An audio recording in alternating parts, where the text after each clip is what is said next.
పెదవులనే కోరుకుంటినే, నూనె కంటే నునుపని ఇరుగుకుంటినే.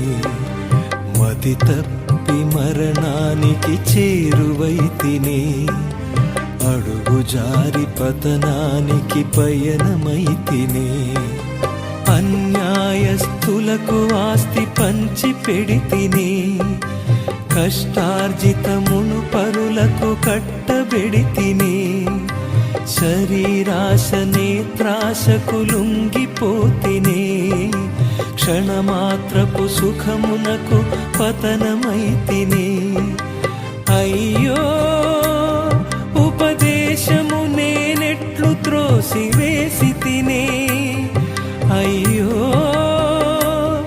ఉపదేశము నేనెట్లు త్రోసివేసి తినే.